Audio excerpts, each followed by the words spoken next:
Coming up today, Donald Trump reiterates his stance that US allies, including South Korea, might have to contribute more if they want US military protection in the future. China expresses its opposition to the deployment of the THAAD missile defense system to South Korea. Beijing says it will further aggravate tensions in the region. Plus, Turkey suddenly withdraws from the European Court of Human Rights, which bans executions in a sign numerous people could pay the ultimate price over the failed coup. Stay tuned for these stories and more.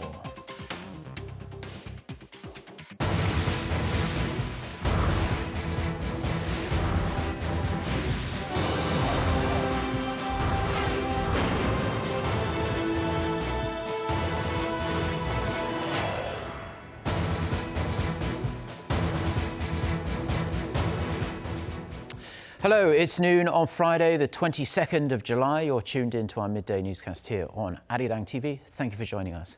I'm Mark Broom. Our top story this afternoon. Donald Trump has formally accepted his party's nomination for president at the culmination of the four-day Republican National Convention in Cleveland. On Thursday, his rather unconventional foreign policy views were brought to the fore again, this time in an interview with the New York Times. For more, here's our Park Ji-won. Donald Trump accepted his party's nomination for president by vowing to put America's interests first above those of other countries and to lead the country back to safety. His highly anticipated acceptance speech came as this year's Republican National Convention wrapped up its four-day run in Cleveland on Thursday night. In his remarks, Trump also criticized Hillary Clinton on foreign policy, saying she has made the country weaker and a more dangerous place to live. He also criticized Clinton for supporting the, quote, job-killing trade deals with other countries, including the one with South Korea. A day earlier, Trump had also reiterated his non-traditional U.S. foreign policy stance in an interview with the New York Times, saying once again that U.S. allies, including South Korea, will have to contribute more if they want U.S. military protection in the future. On South Korea, Trump said North Korea has become stronger and built a more powerful nuclear arsenal over the past several years, and there's no guarantee that the U.S. troop presence will lead to peace in the region. He also mentioned the possibility of abandoning NATO members if they are attacked, saying he decides whether to come to their aid based on their contributions to the U.S. While his unconventional views have drawn harsh criticism from both ends of the political spectrum in the U.S., one of Trump's foreign policy advisors defended his positions. Joseph Schmidt said that Mr. Trump, an experienced leader and negotiator, just wants to be fair with America's allies and tough with its enemies. Mr. Trump is not only a successful businessman, he's a successful international businessman. I mean, he has been overseas. He understands that other parts of the world have special challenges. Speaking for myself, I see Korea as a very, very important ally. He also said Trump is not saying that he doesn't want trade deals, but the deals need to be reevaluated, just as with America's defense alliance deals. The nature of a deal, it's a win-win relationship. And sometimes deals over time change based on circumstances that weren't anticipated by the parties. And that's all Mr. Trump is saying. We need to constantly reevaluate so that our deals with Korea and with any other nation are win-win deals. According to Schmitz, Donald Trump's foreign policy advisory team consists of roughly 10 people. Park Ji-won, Arirang News. Now, China has expressed its opposition to the deployment to South Korea of the US missile defense system known as THAAD. Beijing made its statement in a report to the UN Security Council on its implementation plan of sanctions on North Korea. China stressed all acts that worsen inter-Korean tensions must stop and stated it stands against the THAAD deployment to the Korean peninsula. The report was submitted before Seoul and Washington's official announcement of the deployment. China was the only country to mention THAAD in the UN sanctions report. Now, the 6-page report said Beijing is taking measures to carry out economic sanctions, such as blocking blacklisted North Korean boats entering China and banning trade related to weapons development. At the same time, it also underscored that sanctions are not a goal and that the UN resolution can't be a fundamental solution to the North Korean nuclear issue. Now, a secret second North Korean nuclear site may have been discovered. The reclusive regime is suspected of using this facility during the early stages of its uranium enrichment program in the 1990s. Connie Kim has the details. A U.S.-based research institute says it may have pinpointed one of North Korea's secret facilities for enriching uranium used in its nuclear bombs. The Institute for Science and International Studies said Thursday the facility is located some 43 kilometers west of the Yongbyon nuclear facility. The institute said the facility holds up to 300 centrifuges for refining highly enriched uranium. The facility is believed to be within an aircraft parts factory built into a mountain next to Panghyun Air Base, making it easier to hide nuclear activity. Although the institute said there's no evidence the facility is still operational, it pointed out the place may also have been used to research construction of the Yongbyon nuclear facility from the 1990s to early 2000. North Korea has claimed it doesn't have any other production-scale gas centrifuge plant aside from the one at Yongbyon, but defectors have claimed there may be 3 production-scale centrifuge manufacturing plants in the country. Connie Kim, Arirang News. Now, South Korea's top diplomat flies to Laos this weekend to attend the ASEAN Regional Forum. He's set to meet one-on-one with several of his counterparts, and while nothing has been set in concrete yet, he could meet North Korea's Foreign Minister, Kwon-swa, with this report. A full-packed schedule is in store for South Korea's top diplomat upon arriving in Vientiane, the capital of Laos, this weekend. Seoul's foreign ministry announced Thursday that Foreign Minister Yoon Byung-se will not only attend 5 ASEAN meetings, but also aim to have more than a dozen meetings on the sidelines. Currently, talks with 13 countries are being planned. It's expected to be a much tighter schedule than in previous years. The ministry spokesperson did not specify which counterparts Yoon is expected to meet, but he explained that many countries that have undergone governmental changes or have sworn in new foreign affairs ministers, including Myanmar, are included.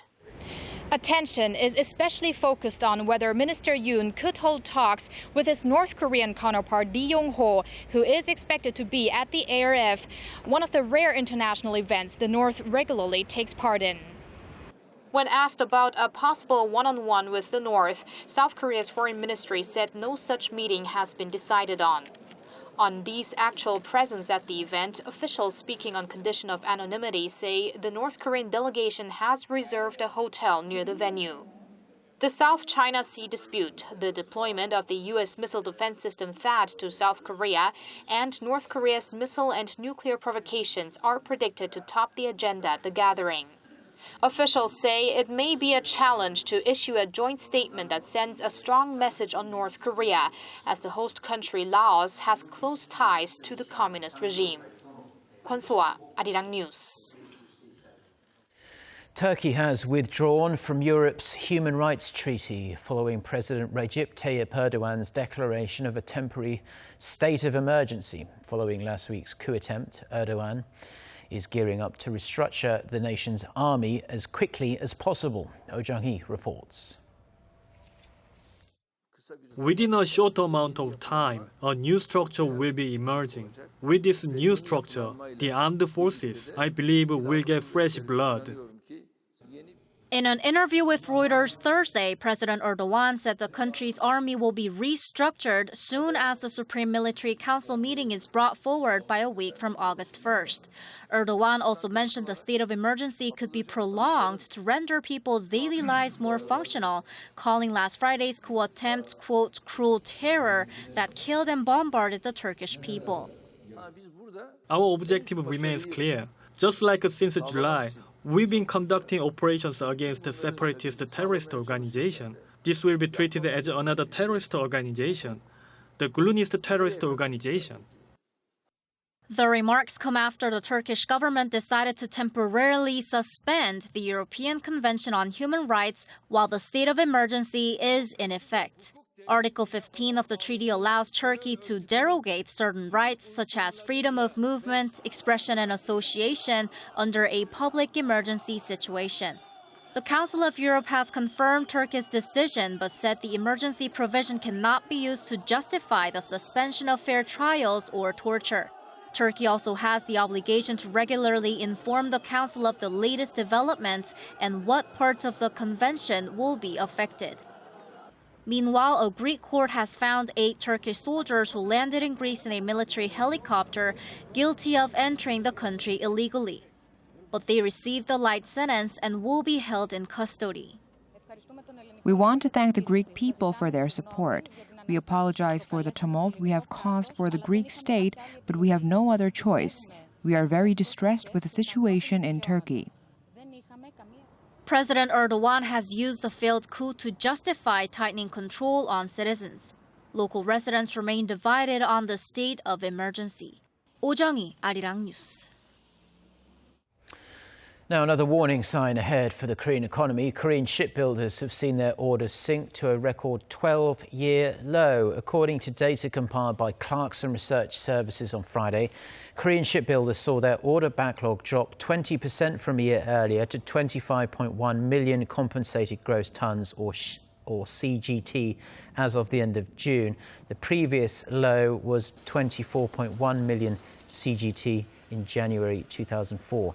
Chinese and Japanese shipbuilders also saw slight decreases, relatively, of 11% and 14%, but orders from domestic shipping companies seem to have cushioned the blow.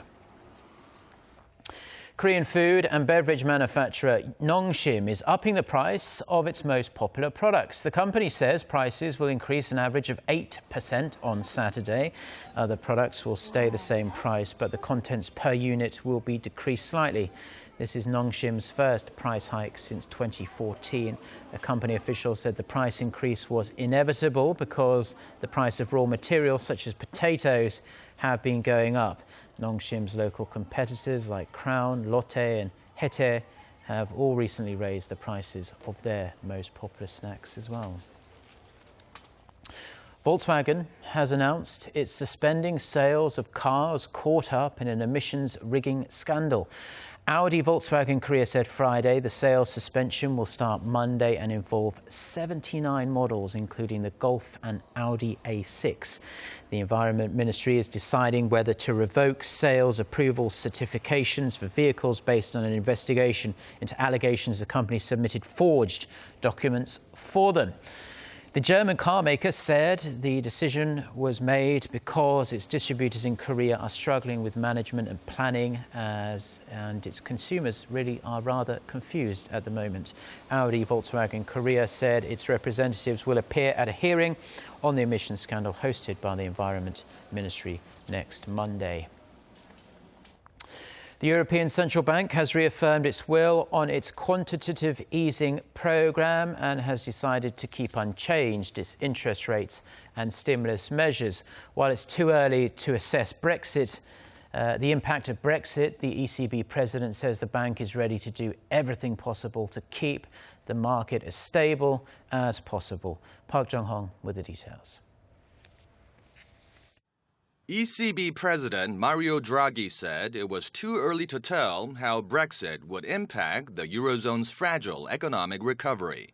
He made a point that the ECB's stimulus measures and central bank's pledges to provide liquidity had helped, quote, keep market stress contained. Following the UK referendum on EU membership, our assessment is that euro area financial markets have weathered the spike in uncertainty and volatility with encouraging resilience. He projected the failed coup in Turkey would have only a limited impact on the Eurozone, but could pose a huge burden should the political instability become drawn out. In particular, he said the ECB's Governing Council would continue to monitor market developments closely and that, if warranted, would use, quote, all the instruments available within its mandate, pointing to the prevailing uncertainties at the moment. Last month, Mr. Draghi told EU leaders the Brexit vote could undermine Eurozone growth by up to 0.5% over the next 3 years. Park Jong-hong, Arirang News.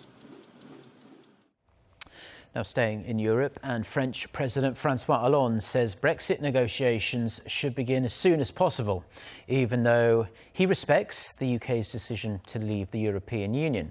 He made the remarks in Paris on Thursday after meeting Britain's new Prime Minister Theresa May. Mrs May said she wanted to maximise opportunities for the UK and the EU going forward. She also stressed that France and Britain would continue to collaborate on issues like counter-terrorism and emphasised the UK would continue to meet its NATO obligations. Mr Hollande also thanked Prime Minister May for her message of solidarity in the wake of the truck terror attack in Nice.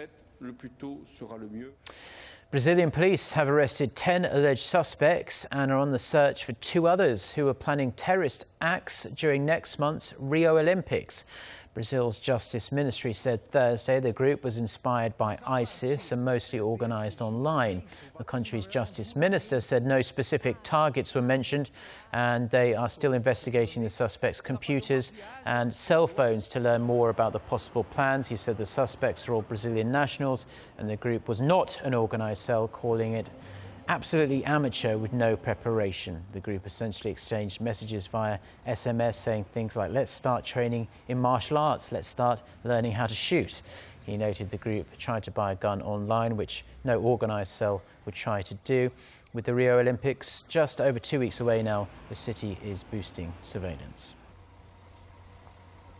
And that's all we have for now on this Friday lunchtime here in Seoul. I'm Mark Broom. Thank you as always for tuning in.